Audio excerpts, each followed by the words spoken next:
আচ্ছা বলেন তো, আল্লাহ কি দয়ালু নাকি দয়ালু না? আল্লাহ দয়ালু? কত দয়ালু বলতে পারেন তো? হ্যাঁ, সীম দয়ালু।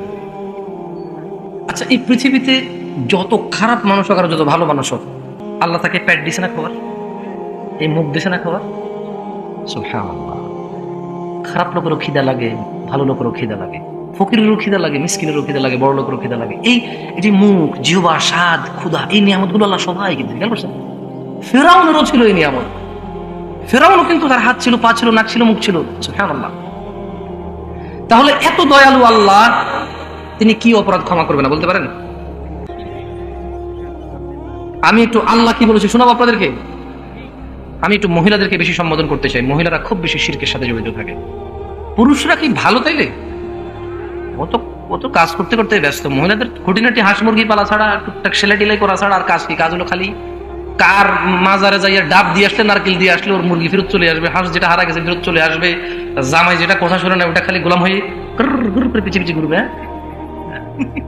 মহিলাদের টেনশনই হচ্ছে ওইটা।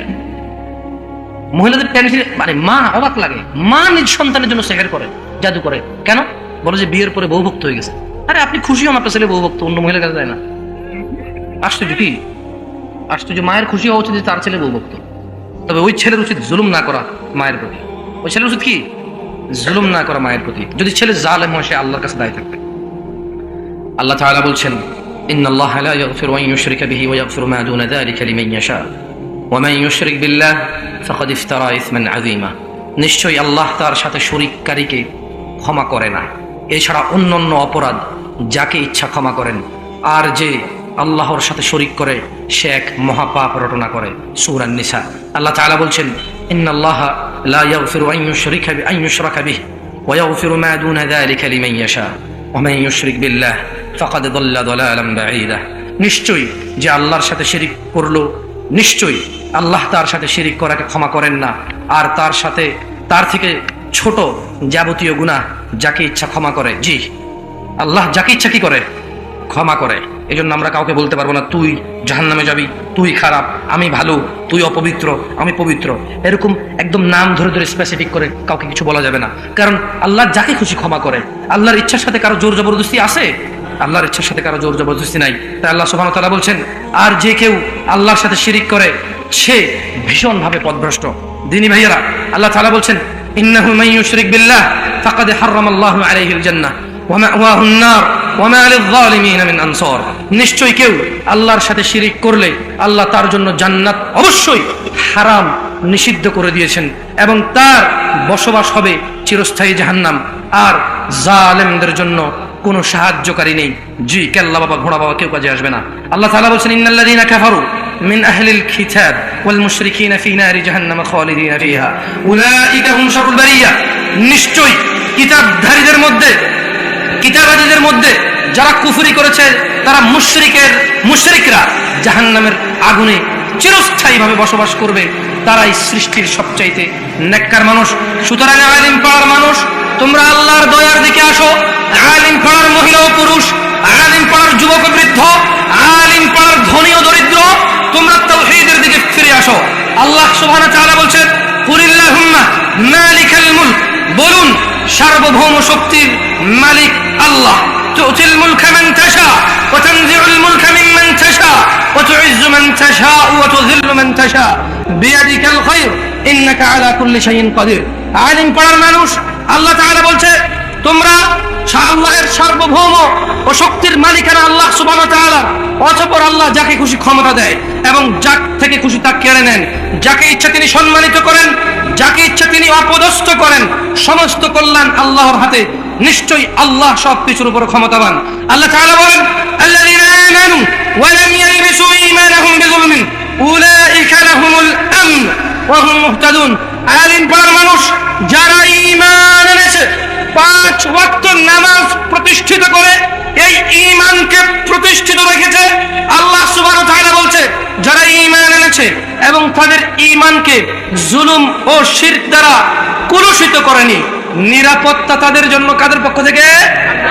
দেখি আপনাদেরকে প্রশ্ন করে সামনে মুরব্বী, আপনি বলেন তো পৃথিবীর সবচেয়ে বড় অপরাধ কি? মায়ের সাথে জানা করা না? আপনার মেয়ে কিনে একজনে ভেঙে গেল, ওটা না? দেবরের ভাবির সাথে অপকর্ম, সুদ খাইতেছে 10 টাকা 20 টাকা 100 টাকা, এটাও না। কিন্তু এগুলো কি ছোট অপরাধ নাকি? না, 10 কোটি টাকার কাছে কিন্তু 9,99,99,999 টাকা ছোট। 10 কোটি টাকার কাছে 9,99,99,999 টাকা কি তাই বলে কি এটা ছোট? এগুলো ছোট নয়। আল্লাহ নবী সাল্লাল্লাহু আলাইহি ওয়াসাল্লাম বললেন, তোমাদেরকে কি আমি পৃথিবীর সবচেয়ে বড় অপরাধ সম্পর্কে জানিয়ে দেব? তোমরা জানতে চাও? আলিম পাওয়া মানুষ কি জানতে চায়? সাহাবারা বললেন, বেলা ইয়া রাসূলুল্লাহ সাল্লাল্লাহু আলাইহি ওয়াসাল্লাম। ক্বালা আল ইশরাকু বিল্লাহ, তিনি বললেন সেগুলো হচ্ছে আল্লাহর সাথে শরীক করা। কারা কারা জাদু করছে প্রেমিক একজন হাত তোলো।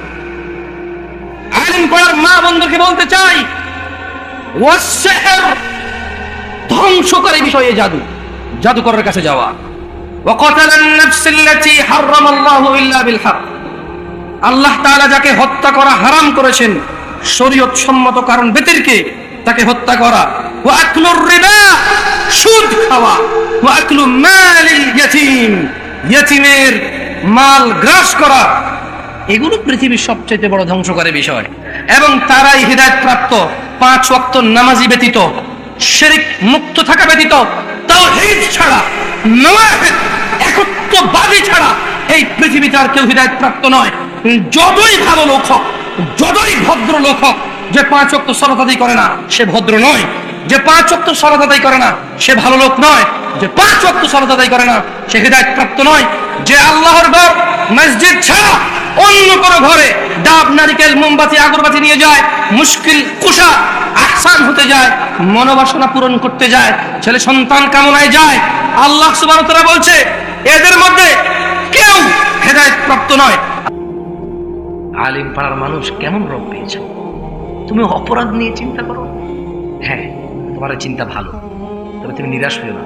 তুমি যদি তোমার অপরাধ থেকে একদম সরে আসো, একদম প্রপার সরে আসো, যে যা হয়েছে খালাস, পিছনের কিছু আই কান্ট ফিক্স এনিথিং, আমি পিছনে যা করে আসছি I could not fix them, আমি এগুলো ফিক্স করতে পারবো না, আমি এগুলো সংশোধন করতে পারবো না। What can I do? I can avoid them in future, আমি এগুলাকে এড়িয়ে যেতে পারি। আল্লাহর ভয়, কার ভয়? আল্লাহর ভালোবাসা। কার ভালোবাসা? আল্লাহ তাই বলতেছে, ইল্লা মান তাব, যে ফিরে আসে অপরাধ থেকে, তওবা করে, ওয়া আমানা ওয়া আমিলা আমালান সালিহা, এবং ঈমান আনে, সৎ কাজ সম্পাদন করে, ফাউলাইকা ইউবাদদিলুল্লাহু সাইয়্যাতিহিম হাসানাত, আল্লাহ তাআলা তার পূর্বের সমস্ত গুনাহকে নেকিতেই পরিবর্তন করে দেবেন। ওয়া কানা আল্লাহু গফুরার রহিমা, আর তিনি আল্লাহ ক্ষমাশীল, পরম দয়ালু। ومن تاب وعمل صالحا فإنه يتوب إلى الله متابا, আর যে তওবা করে অপরাধ থেকে ও সৎ কাজ করে সে তো সম্পূর্ণরূপে আল্লাহর অভিমুখী হয়। আমি আমার আজকে বক্তব্য শেষ করবো একটা হাদিস বলে। হাদিসটা যদি আলিম পাড়ার মানুষ মনোযোগ সহকারে শোনে, হয়তো আগামীকাল থেকে তাদের জীবনে সালাত গুরুত্ব রাখবে। জানা, ব্যভিচার, মদ, জুয়া, ঘুষ, সুদ, মারামারি, অন্যায়, অবিচার, জিদ, অহংকার, এগুলো থেকে ফিরে আসার হালকা একটু সাহারা পাবে। আনাস ইবনে মালিক রাদিয়াল্লাহু আনহু قال سمعت رسول الله صلى الله عليه وسلم يقول, আল্লাহ নবী সাল্লাল্লাহু আলাইহি ওয়াসাল্লাম থেকে তিনি কি করেছেন বলতে শুনেছেন, قال الله, আল্লাহ তাআলা বলেন। কে বলেন? কে বলেন? ইয়া ইবনে আদম, হে আদম সন্তান।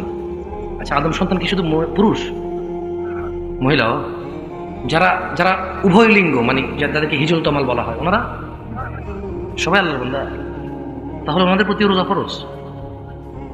ছেলে জন্ম দিতে পারবে না, মেয়ে জন্ম দিতে পারবে না, গর্ভবতী অথবা জনক বা গর্ভধারিণী হতে পারবে না, কিন্তু মানুষ কেন? অনেকেই তো আছে যারা হিজল তমাল না, কিন্তু বাচ্চা হয় না। ওটা ঠিক ওরকমই, শুধু একটা জায়গায় ওনারা, মানে ওনাদের হয়তো এই জিনিসটা ওনাদের অসুখ, আমরা বলবো অসুখ, আমরা কি বলবো?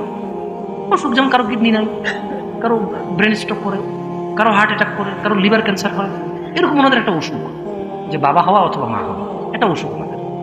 বাকি আমার ভাই, আমার বোনরা, বুঝে আসছে না আসলে?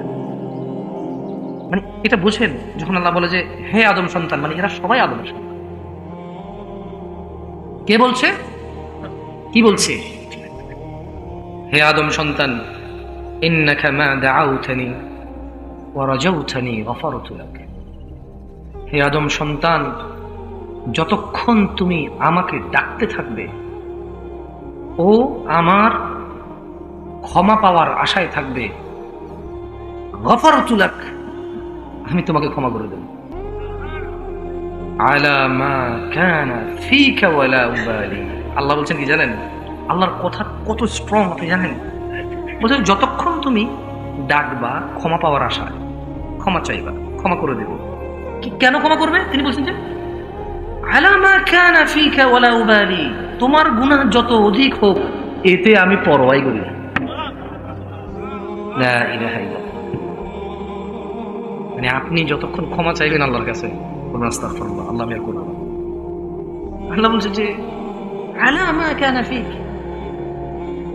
যতই হোক তোমার গুনাহ, ওয়ালা উবালি, কারো পরোয়া করি না, ক্ষমা করে দেব তোমাকে। কে কি করবে আমি ক্ষমা করে দেব। আল্লাহ ক্ষমা করলে কেউ কিছু করতে পারবে? ইয়া ইবনে আদম, হে আদম সন্তান, লাউ বালাগাত যুনুবুকা আনান আস-সামা। আলিম পাড়ার মানুষ যদি একটু অনুধাবন করো, দেখো, লাউ বালাগাত যুনুবুকা আনান আস-সামা, তোমার অপরাধের পরিমাণ, গুনাহের পরিমাণ যদি আসমানের মেঘমালার পর্যন্ত পৌঁছে যায়, সুম্মা আস্তাগফিরতানি, অতঃপর তুমি যদি আমার কাছে ক্ষমা চাও, গফারতু লাক ওয়ালা উবালি, আসমানের মেঘমালা পর্যন্ত অপরাধ যদি ক্ষমা চাও, ক্ষমা করে দেব, কারো পরোয়া করি না। তুমি যদি সম্পূর্ণ পৃথিবী পরিমাণ গুনাহ নিয়ে আমার সামনে আসো, সুম্মা লাকিতানি লা তুশরিকু বি শাইআ, হে আদম সন্তান, এই পুরো জমিনটা ভর্তি করা যদি অপরাধ নিয়ে আসো, আর আল্লাহ যদি তোমার সাথে তোমার এই অপরাধের মধ্যে শিরিক না দেখে, লা আতাইতুকা বিকুরাবিহা মাগফিরাহ, তিনি পুরো জমিন ভর্তি ক্ষমা নিয়ে আসবে। আলিম পাড়ার মানুষ আল্লাহকে ভয় করো এবং আল্লাহকে ভালোবাসো। ছেলে সন্তানের মোহে আল্লাহর দাওয়াতকে অস্বীকার করো না। ছেলে সন্তানের মোহে আল্লাহর এই দয়ালু ভাবকে প্রত্যাখ্যান করো না। ছেলে সন্তান, স্ত্রী, দুনিয়ার মোহে আল্লাহর এই অনুগ্রহকে তোমরা প্রত্যাখ্যান করো না। জেনে নাও আলিম পাড়ার মানুষ, ইয়াউমা লা ইনফাউ মালুন ওয়ালা বানুন, সেদিন কোনো কাজে আসবে না তোমার সম্পদ আর তোমার সন্তান। ফাইযা জাআতিস সাখা, যখন এসে পড়বে সেই ধ্বংসধ্বনি, ইয়াউমা ইয়াফিরুল মারউ মিন আখি, সেদিন পলায়ন করবে মানুষ তার ভাই থেকে, ওয়া উম্মিহি ওয়া আবিহি, তার পিতা ও তার মা থেকে। আলিম পাড়ার মানুষ 5 ওয়াক্ত নামাজ আদায় করো।